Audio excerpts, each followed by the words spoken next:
მამული, ენა, სარწმუნოება. საქართველოს მიწა-წყალს ახალი საფრთხე დაემუქრა გენეტიკურად მოდიფიცირებული ორგანიზმების, ანუ გენური ინჟინერიით მიღებული თესლეულის სახით. მსოფლიოში ცნობილ ამ გენმოდიფიცირებულ თესლს ზოგი ბოროტის რახვით ჰიბრიდს უწოდებს.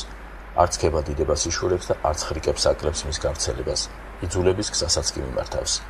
ზოგადად არც არარეპროდუქტიული ჰიბრიდია საუკეთესო გამოსავალი ქვეყნისათვის. დაუცველია საქართველო. სადაც ძალას მტერია, იქ ძალას ერიც უნდა იყოს.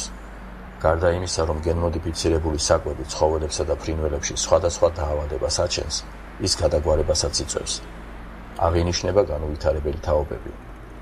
ასეთი ნაწარმის ხშირი მიღება ადამიანშიც იწვევს დარღვევებს, იმუნიტეტის დაქვეითებას, ალერგიულობას, სიმსივნეს, უნაყოფობას, გართულებულ მშობიარობას, ჩვილთა პათოლოგიებს და სხვა სნეულებებს. აჩენს ახალ დაავადებებს, ვლინდება თაობებში, ზოგ შემთხვევაში მოქმედებს აზროვნებაზე. გენეტიკურად მოდიფიცირებული ორგანიზმი, GMO, არაბუნებრივი ცოცხალი ორგანიზმია, რომელიც შექმნილია ურთიერთშეუთავსებელი გენების ხელოვნური დაკავშირებით, როგორიცაა მცენარეული და ცხოველური, მაგალითად სიმინდისა და გველის, პომიდვრისა და თევზის. ამგვარად შეიქმნა კარტოფილის, სოიის, წიწიბურის, შაქრის ჭარხლის, ხორბლის არაბუნებრივი ჯიშები. GMO მცენარის ნაყოფს არც სუნი აქვს და არც გემო. GMO თესლი ფიტავს ნიადაგს, იწვევს მწერთა გადაგვარებას, მათ შორის ვნებს ფუტკარს. ქართული ფუტკარი კი მსოფლიოში საუკეთესო თვისებებით გამოირჩევა. ამის შედეგად ალბათ თაფლის ხარისხიც იცვლება.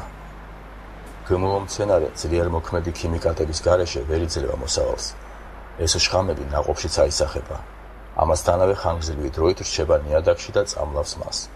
დიდ საფრთხეს ქმნის გადამტვერვა, რაც ქარისა და მწერების მეშვეობით ხდება და შესაძლებელია ათეულობით კილომეტრზე უკონტროლოდ გავრცელდეს და ტრანსგენურად აქციოს ბიოლოგიური მცენარე. GMO მცენარეების გავრცელებას ქართული მაღალხარისხოვანი და მრავალფეროვანი მცენარეების ჩანაცვლება მოსდევს. GMO თესლი მიწას უნაყოფოდ აქცევს. ამავდროულად ყველაფერი გადაგვარებას განიცდის. საფრთხე ექმნება საქართველოს ბიომრავალფეროვნებას. ბუნების კანონზომიერებათა შეცვლის მცდელობა ყოველთვის სავალალო შედეგს გამოიღებს.